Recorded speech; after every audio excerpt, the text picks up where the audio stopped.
Cloud is powering tomorrow's transformative missions. Federal agencies are partnering with SAIC to help them meet these critical moments, where bold moves require confident blueprints, where you can accelerate transformation through consistency, where you can innovate forward and never look back. SAIC quickly and securely migrates large-scale workloads to the cloud with the confidence you need to assure your mission. Learn more at SAIC.com/cloud. Welcome to Scary Time by Indie Drop-In Network. Each week we feature an episode from the best independent creators. Subscribe for great scary content. If you would like to help Indie Drop-In support indie creators, you can buy us a coffee. Just go to buymeacoffee.com/indie drop-in or click the link in the show notes below. Today's episode is from Thrice Cursed. Don't forget to check out the show notes for links to subscribe and follow on social media. Enjoy the show. Begin. Hello, I'm Rebecca Rosewood, and this is Thrice Cursed.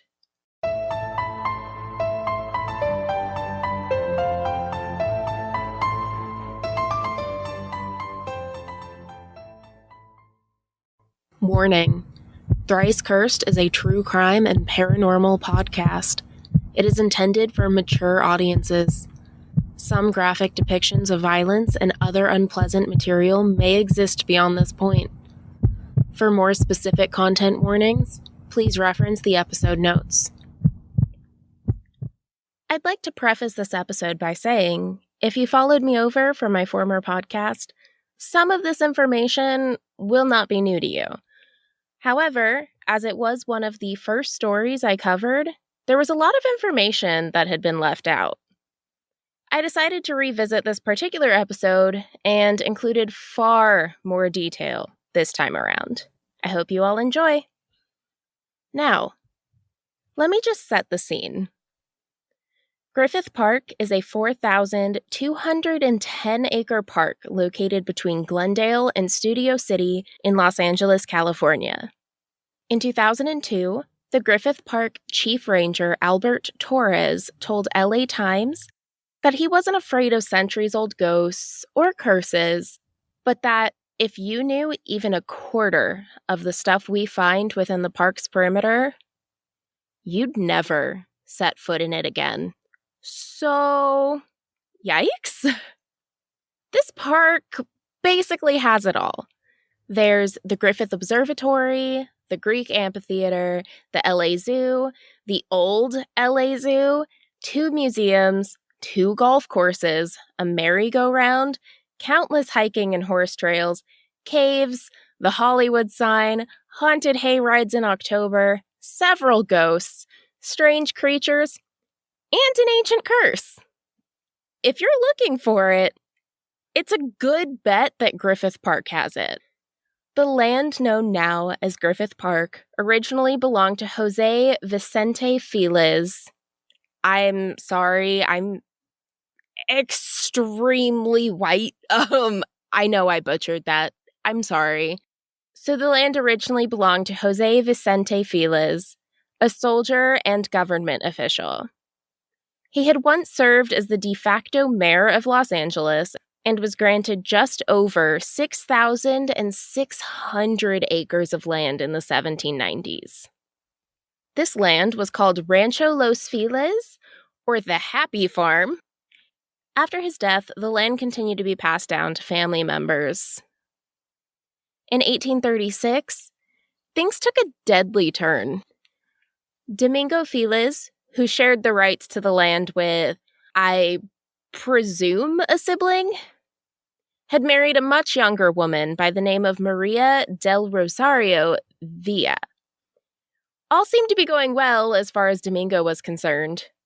That is, until Maria grew bored of their marriage and ran off with another man by the name of, heaven help me, Gervasio Alispes? God. According to the author of Griffith Park, A Centennial History, Domingo later ran into Maria and her new lover a few years later. And because this was the era of no rights for women, Domingo took the opportunity to have her arrested and returned to their home at Rancho Los Feliz. So basically kidnapping nowadays, but it's fine. Now, this went about as well as you'd imagine, and she escaped pretty much immediately. She ran to the mayor of Los Angeles in hopes that he would assist her. Instead, she was encouraged to remain faithful to her husband and live a life where she was miserable. Not sure if you can tell, I'm super shocked by that. Maria did as she was told, though, returning home with her husband on horseback. However, she wouldn't be with them long. As the two approached their home, Maria's lover Gervaccio appeared, pulling the man from his horse and stabbing him, spurred on by Maria. Domingo's body was dragged into a ravine and covered with leaves. But he was still discovered within only 2 days. His murderer, as well as Maria, were arrested almost immediately. The community around Rancho Los Feliz was outraged, and a citizens' commission known as the Junta Defensora demanded swift and brutal justice for the killing. When that didn't occur, the group made the decision that they themselves would get justice. And like Batman, they are not. The two were removed from their prison cells by this group, then killed by firing squad before their bodies were dumped in front of the city jail. The Junta Defensora was disbanded within days of these executions. There's not much to be found by way of history for quite a while after that, and it would appear that things went back to normal, with the land being passed on from family member to family member. After the death of his parents, the land fell to Don Antonio Feliz, a bachelor who lived on the property with his sister, Soledad, and 17-year-old, maybe, blind niece, Doña Petronilla. When Don Antonio Feliz died in 1863, he left all of this land to a man named Don Antonio Coronel instead of his family. And from here on out, we're just going to refer to this Don Antonio Coronel as Fred, because this would just be ridiculously confusing otherwise, and I have the memory of a pancake, which just makes it worse. Plus, I name everything Fred, as made evident by my taxidermy chameleon, for instance. Now, stories suggest that this property was only left to Fred because he and a lawyer visited Don Antonio on his deathbed, and these two assholes drew up a will, then forced this man to nod an agreement to it, because I guess a nod is now legally binding? Now, the question that I had was, how exactly do you force someone to nod? Well, according to all of the sources I could find, the men tied a stick to Don Antonio. This was taken to court, and the judge actually upheld the new will, despite the fact that this man was dying of smallpox. So, in case you're not familiar with the symptoms of smallpox, it includes high fevers and delirium. Sounds legit to me. Nowadays, this would be super easy to contest in court due to mental capacity. However, back in the 1860s, not so much. This new will was apparently witnessed by several ranch workers, and in this new will, few items were left to some relatives, but the lion's share went to Fred, and nothing was left to Doña Petronilla, who was for all intents and purposes like this man's daughter. So, finding that hard to believe. Angered, she cursed the land, and then, according to some stories, dropped dead. This bitch was serious about her curses, okay? Other stories say that she may have actually been in her 20s when Don Antonio died, and that she possibly lived well into her 30s, and also was not blind. Of course, being extra, as we are, the world obviously prefers the story of a blind girl immediately dropping dead after enacting a vengeful curse. So, we're just gonna go with it. As legend would have it, her curse was as follows. Your falsity shall be your ruin. The substance of the Feliz family shall be your curse. The lawyer that assisted you in your infamy and the judge shall fall beneath the same curse. The one shall die an untimely death, the other in blood and violence. You, senor, shall know misery in your age, and although you die rich, your substance shall go to vile persons. A blight shall fall upon the face of this terrestrial paradise. The cattle shall no longer fatten, but sicken on its pastures. The fields shall no longer respond to the toil of the tiller. The grand oaks shall wither and die.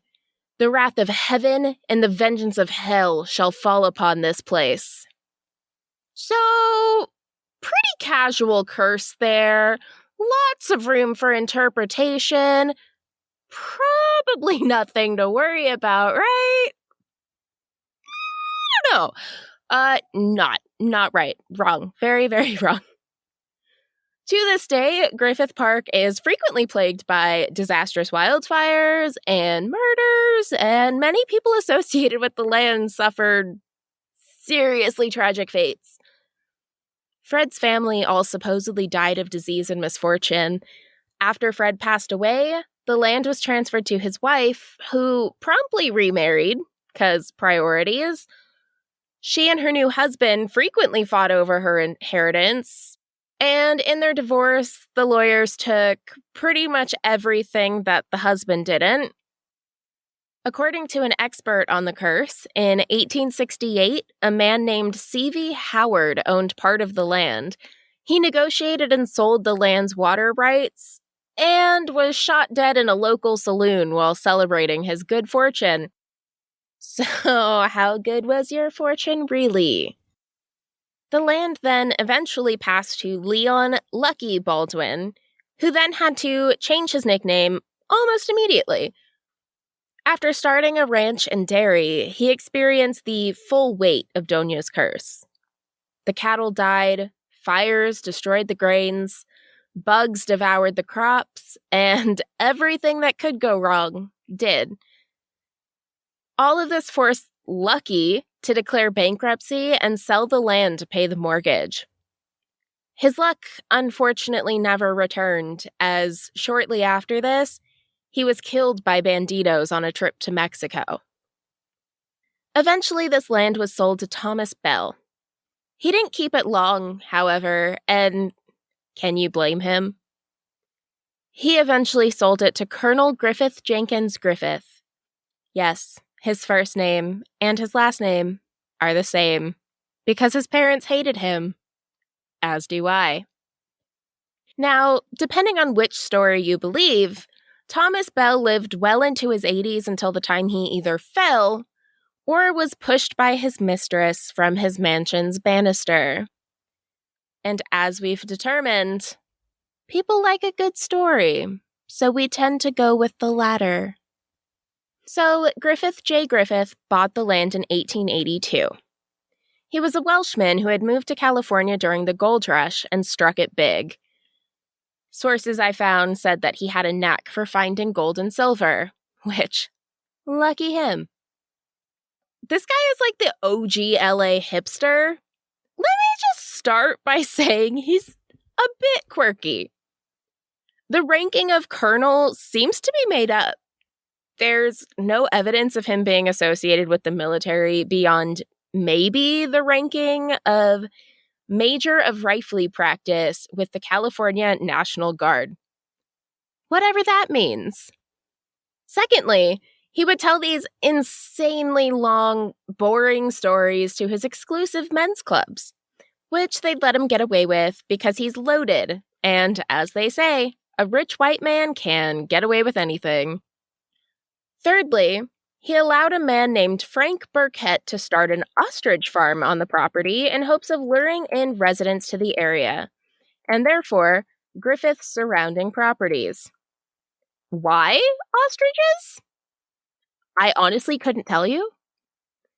One article on LosAngelino.com stated that he had also brought in exotic birds and animals like parakeets, monkeys, macaws, buzzard hawks, badgers, cockatoos, owls, wild cats, silver foxes, And raccoons. Why he needed to bring in raccoons when we have plenty, I don't know.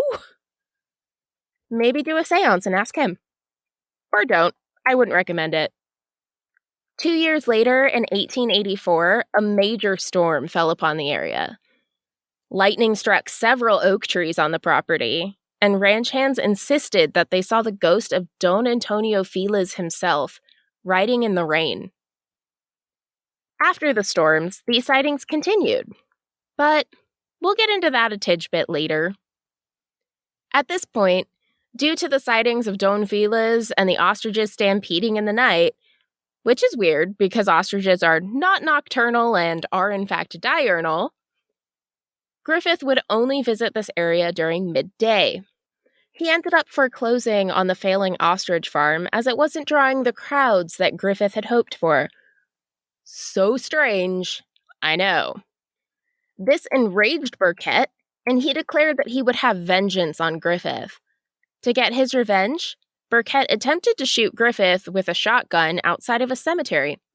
That is now a high school. No thank you. Thinking Griffith was dead, Burkett then turned a revolver on himself and died instantly. Of course, this little murder plot didn't quite go as planned. The shotgun had been loaded with birdshot, and Griffith lived, much to the later vexation of his wife. By 1896, Griffith started parceling out pieces of his land. It's widely believed that he'd had enough of the curse and ghost sightings and no longer wanted anything to do with it, which can't say that I blame him.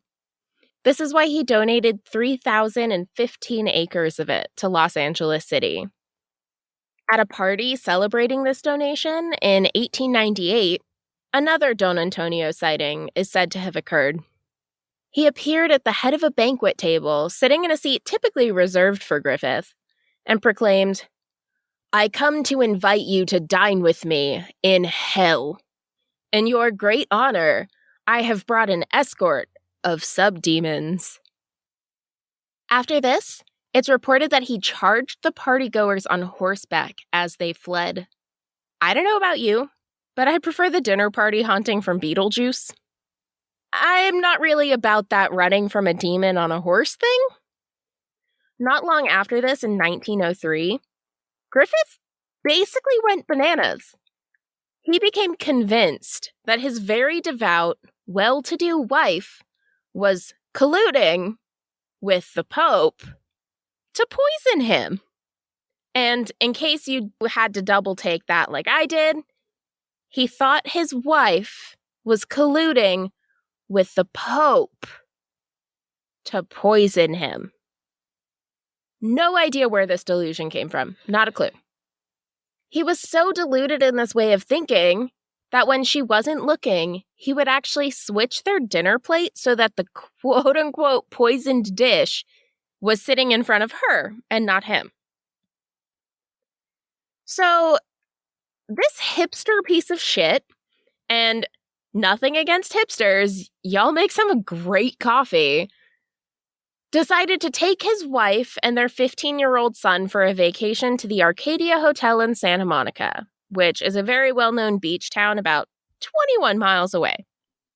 According to his wife, whose name I was unable to find because 1890s, after pulling out a revolver, Griffiths told her, "Get your prayer book, kneel down, and cover your eyes. I'm going to shoot you, and I'm going to kill you." He did end up shooting her. But she didn't die. Oh, no. This bad bitch was shot through the eye and then escaped by jumping out of a window, crashing into a porch roof, which caused her to fracture her shoulder.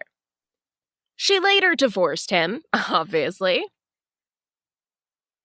Surprisingly enough, Griffith was actually convicted of attempted murder, but unsurprisingly, only spent 2 years in San Quentin. He pleaded alcoholic insanity, despite reports stating he never even drank. Remember what I said earlier about a rich white man being able to get away with anything? Yeah, that. After his release from prison in 1905, the city ignored Griffith's attempts to further develop Griffith Park, wanting nothing to do with him. A trust fund set aside by him allowed for the Griffith Observatory and Greek Theater to be built and maintained after death. Griffith Jenkins Griffith died in 1919 and was buried in Hollywood Forever Cemetery. The remainder of his land that wasn't previously donated elsewhere was passed on to the city of Los Angeles. Despite not having a formal owner, the curse didn't let up. The land has had its share of tragedies even since then. I'm going to tell you all about them after this quick break, where you'll hear about some awesome art postcards you won't want to miss, and an amazing podcast you absolutely have to check out.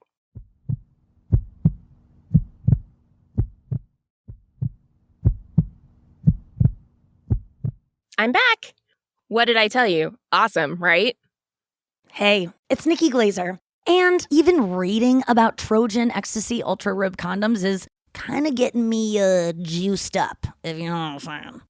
Each Trojan Ecstasy Ultra Rib condom has ultra smooth premium lubricant inside and out for a more natural feel.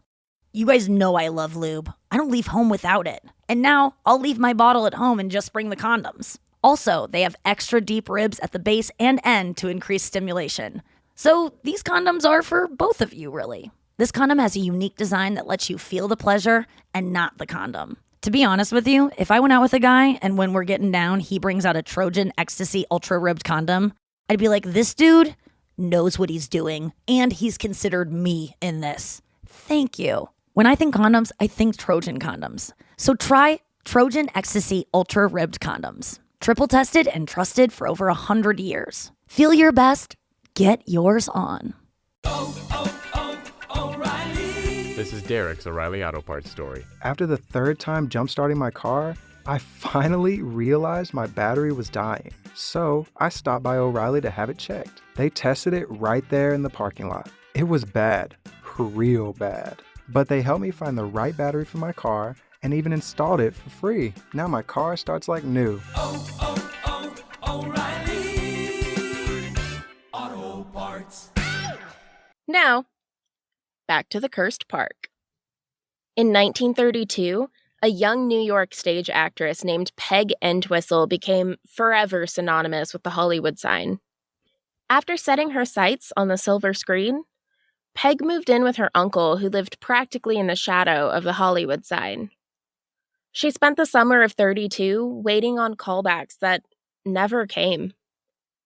On the night of September 18th, 1932, Peg told a friend she would be heading to a drugstore, but instead, at the age of 24, she climbed a 50-foot workman's ladder to the top of the H and plunged to her death. Her suicide note read, "I am afraid. I am a coward. I'm sorry for everything. If I had done this a long time ago, it would have saved a lot of pain." She signed the note with her initials. According to legends, a letter from Beverly Hills Playhouse arrived for her the very next day, offering her the lead role. This play was supposedly about a woman who was driven to suicide. No evidence was found to substantiate this, and I'm of the belief that this letter didn't exist. If we know anything of human nature, it's that we're all suckers for a good drama. Based on her note, I would also say she likely had other, more painful reasons for ending her life. Unfortunately, we'll likely never know. In 1933, on October 3rd, the deadliest fire in Los Angeles and second deadliest in California history, just behind the horrific 2018 Camp Fire, occurred on the grounds. While only 47 acres burned, an official death toll of 29 was announced, and 150 were injured. The cause of this fire is unknown to this day. At the time, many blamed an unknown communist plot or a carelessly tossed cigarette. Many workers had been present in the park that day, clearing brush or sweeping the forests, maintaining trails, and building a road. It was many of these workers who were paid only 40 cents an hour and had no training as firefighters who battled the flames at first, armed only with shovels. One witness, John Secor, was quoted saying, "You could tell the progress of the fire by the screams. The flames would catch a man, and his screams would reach an awful pitch. Then there would be an awful silence. Then you would hear someone scream, and then it would be silent again. It was all over inside of 7 minutes." Watches of the fire's victims forever marked 3 p.m. Despite the official death toll of 29, one labor group insisted that the real number was 58. Many of the victims were never identified. And if you're wondering how that's possible, this was during the Great Depression, and many of these laborers were people who just couldn't find other jobs, so there wasn't a lot of paperwork.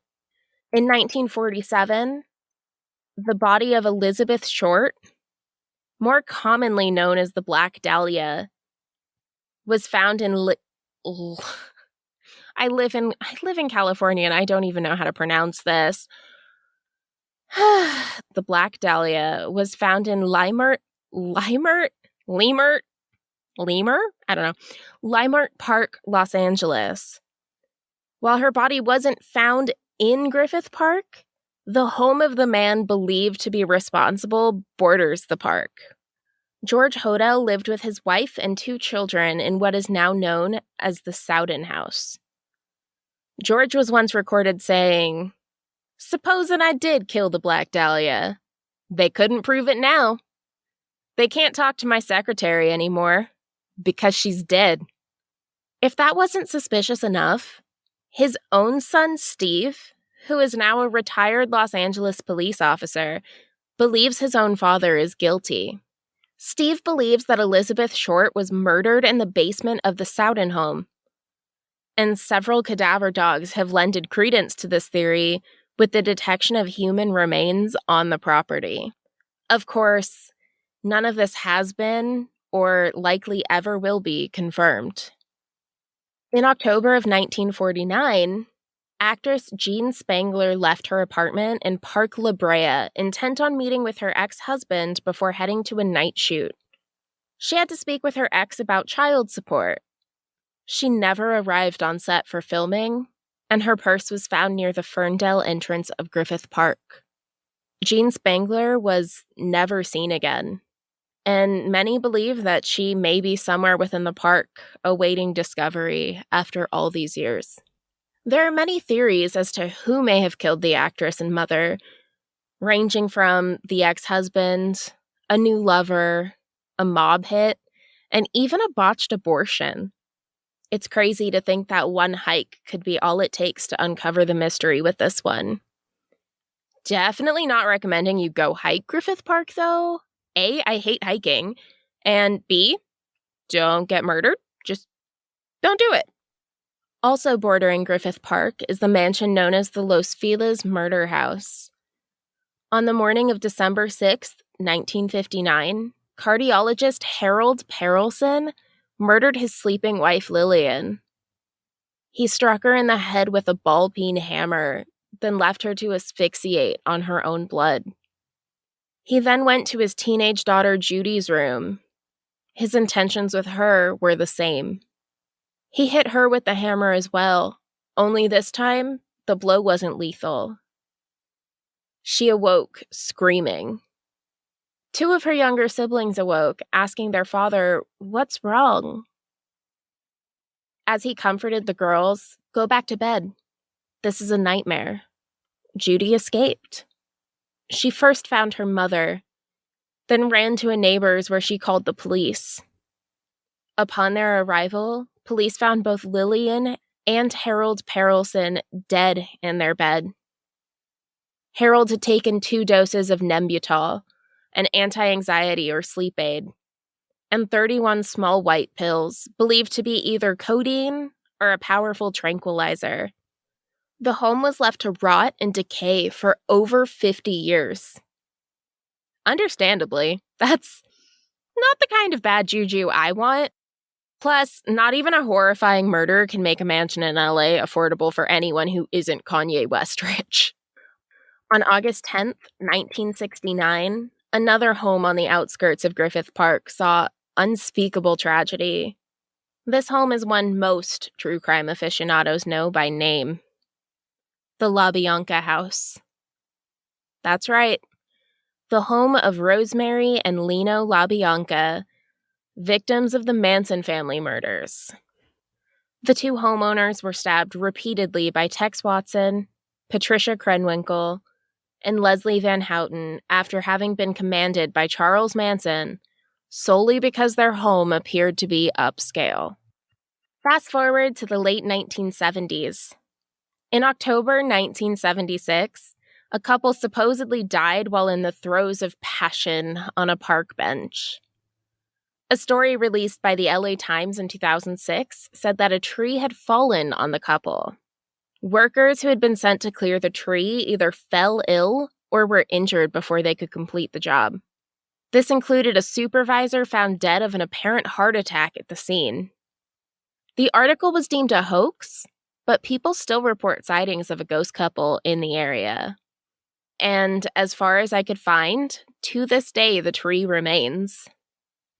Just 1 year later, Griffith Park became the preferred dumping grounds, if you will, for the Hillside Stranglers duo Angelo Buono and Kenneth Bianchi.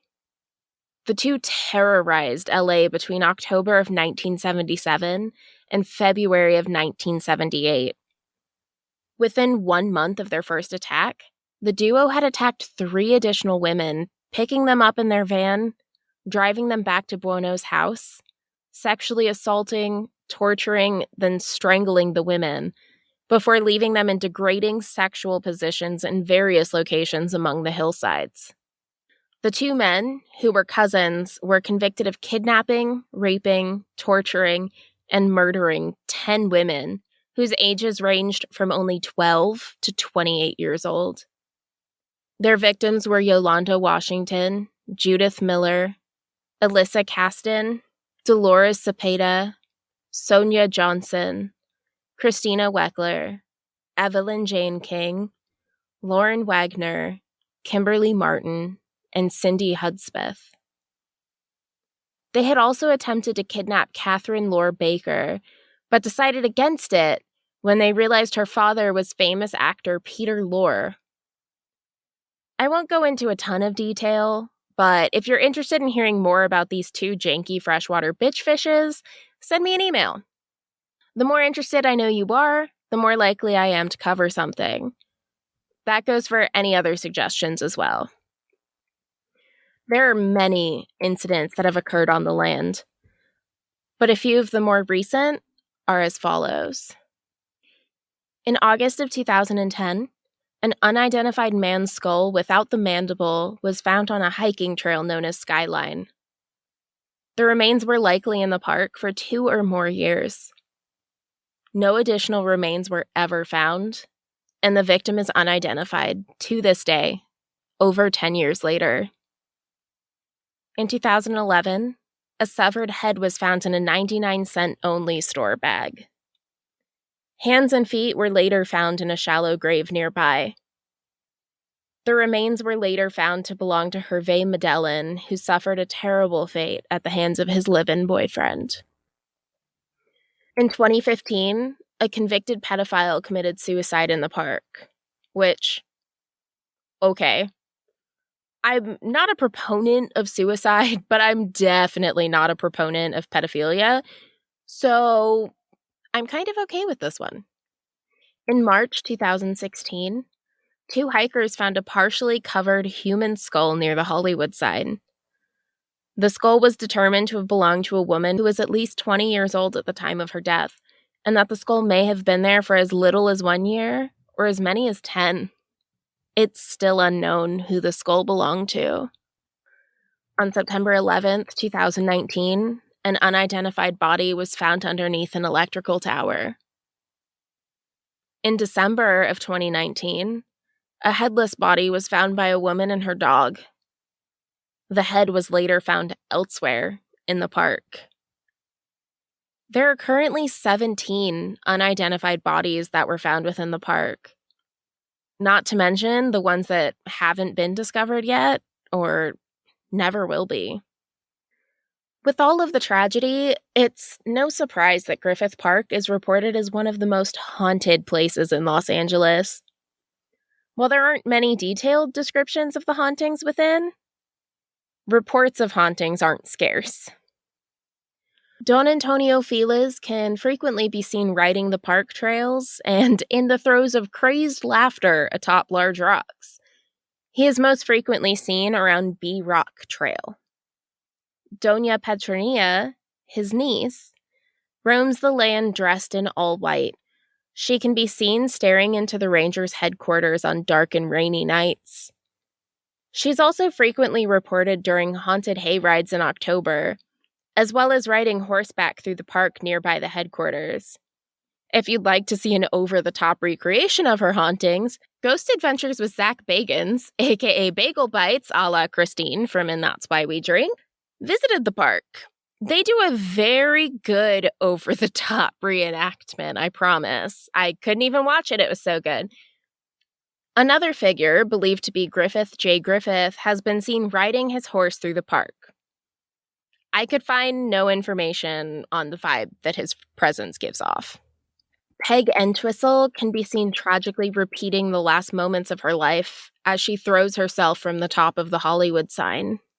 For a while, there was actually a website with 24-hour surveillance at the sign for those hoping to catch a glimpse. A mysterious ghost girl who seems to have no known history has been reported. The belief is that the young girl was abandoned in the park, and now she spends her afterlife searching desperately for the parents who left her there. Ghostly sightings have also been reported near the merry-go-round in the form of a man descending nearby steps, then vanishing at the bottom. Fun fact, it's at the same merry-go-round that Walt Disney is believed to have dreamed up Disneyland. So, the more you know. In addition to all of the humans who met their fate here, Griffith Park was also once home to many unfortunate animals. From 1913 until the late mid-60s, the park was home to what is now referred to as Old LA Zoo. The zoo seemed to be cursed from the start. Thanks, Doña. In 1916, it was nearly shut down due to their sewage draining into the LA River. And for those of you who don't live in California and are about to ask, wait, LA has a river? It's really not even a river at this point. It's more like stagnant water that kind of sits there until it rains once, maybe a year. The zoo survived this, however, and continued on until World War I, when their next big struggle hit with a meat shortage that left the zoo unable to care for the animals. Several died, and others cannibalized their cage members. The old zoo was eventually relocated to a new area at the northeast end of Griffith Park, with groundbreaking occurring in 1964. Some structures from the original zoo remain, reminders of what once was. Ghost tigers, monkeys, and other various creatures have been reported by pet psychic Laura Stinshield in the areas that are now known as Old LA Zoo. As if all of the murders, human spirits, and spirits of regular animals weren't enough, Griffith Park is believed by some to be home to monsters. In October of 2005, it's reported that 3 men encountered a beast with green skin and red hair late at night within the park. The creature was described as having very long legs and feet. It walked in strides impossible for any known creature, and its back was bent backwards, with a neck that bent forwards. The men said that no human could have possibly contorted their body to look the way this creature had. In addition to what I like to call the Christmas werewolf, One other beast is believed to call Griffith Park home. On March 3rd, 2013, 3 dragons were reportedly observed by a woman referred to only as CGP by Jonathan David Whitcomb of LivePterosaurs.com. According to CGP, she had been driving northbound on the I-5 that morning when she noticed the creature flying in the opposite direction over her vehicle and toward Griffith Park. She described the creatures as being several feet long, with a head-body-tail ratio that was certainly not that of a bird. Their wings were long, angular, and pointed, and their tails had triangular points. They were flying southeast in a triangular formation. Lots of triangles, lots of threes. I'm telling you guys, curse is coming threes. It's going to get annoying, but I'm going to keep saying it. On May 13th, 2013, again, more threes, another sighting was reported, this time by a woman named Devin Rodriguez. Rodriguez was also driving on the I-5 when she spotted them, only she was traveling in the opposite direction as CGP, and in the evening around 4 p.m.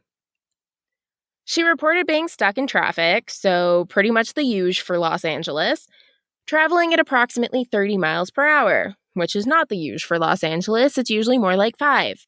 She said, "I am almost positive what I saw fly over my car was not a bird of any kind. It matches the exact descriptions of a pterosaur, except for the tail. I didn't actually look for a tail. I was too in shock by the head crest and the wings." When asked for more detail, Rodriguez described its skin as membranous, with a charcoal grayish teal skin.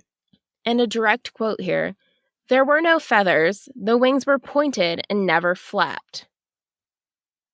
It glided through the air with its wings in an arched position. Both sightings took place within 1.5 miles of each other. So, what are these dragons? They're believed to be a creature called a ropin.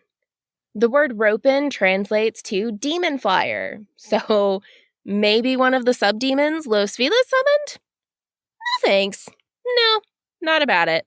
Regardless, most people believe ropins to be an extremely giant bat or a pterosaur. Yep, a real dinosaur living in Los Angeles. Ropins are believed to feast on fish and clams, so given the close proximity to the ocean and the dense woods for them to remain undetected, it would kind of make sense if anything were going to. If 2020 has shown us anything, it's that nothing's impossible. And as Audrey Hepburn once said, the word itself says, "I'm possible." While it may not be impossible, I was only able to find about 6 sources in support of the ropin's existence, about half of which were written by the same man, Jonathan David Whitcomb, which is also where these reported sightings came from. So, do I believe it? Not really, but I'd love to hear what you think. Griffith Park is currently closed due to COVID-19, but even if it wasn't, would you really want to go anyways? Take it from me, I went there a few times prior to knowing anything about the place, and the vibe is just off. The cover art for this podcast was actually taken in front of Griffith Park's haunted hayride set, and I've been inside a few of the defunct animal cages. In a testament to human stupidity, the first time I ever went to the old zoo was actually for a photo shoot with a photographer I had never even met. I went on my lonesome and could very easily have been murdered. So don't be like the me of 7 years ago when that happened, okay? If restrictions ever do lift and you do decide to go, stay aware of your surroundings, and please, please, please, please do not go alone. I have spoken to many girls who hike LA and they hike Griffith Park alone all of the time, and I'm just like, what are you doing? You are asking to be murdered. And do not take that out of context. Nobody ever asks to get murdered. I'm a true crime podcast. You get what I mean. I'm paranoid. I just don't hike alone. Whether it was about getting murdered or not, it's still a stupid thing to do. Sorry, Rain, I know you hike alone a lot. I'm just a big proponent of having somebody with you in case you, like, fall off a cliff or something. But I'm also really clumsy and very out of shape. So that could just be a concern I have. I don't know. But anyways, this has been the cursed tale of Griffith Park. If anything you heard in this episode sounded particularly intriguing and you'd like to hear more about it in a future episode, send me an email to thricecursed@gmail.com. For episodes in blog form and photos from each episode, head over to thricecursed.com. You can also find the link to a Discord server there where you can chat with me and other fans on the daily. I'm definitely more active there than I am on the Facebook group, though I do still try to be active in that as well. We'd love to have you. On that same website, thricecursed.com, you can again find the link to those awesome postcards. And don't forget to use the code THRICE10 for a 10% discount. For additional Curse content, you can find me on social media at Thrice Cursed Pod or join the Facebook group at Thrice Cursed Fan Group. For any additional fun stuff, sign up for Patreon at patreon.com/ThriceCursedPod. As always, my sources for this episode will be in the show notes. There are like 30 of them. Until next time, keep your curses hexy and your hexes sexy. The land known now as Griffith Park originally belonged to Jose God damn. The Junta and my laptop just glitched. According to... God damn it, laptop. Stop it. Stir. After this, it's reported that he changed. Yep, he changed. He changed his damn mind and went home. Nope. After setting her sights on the silver... with ground baking. Let's bake the ground. We do live in California, after all. With a charcoal. Oh my god. Random toilish bread.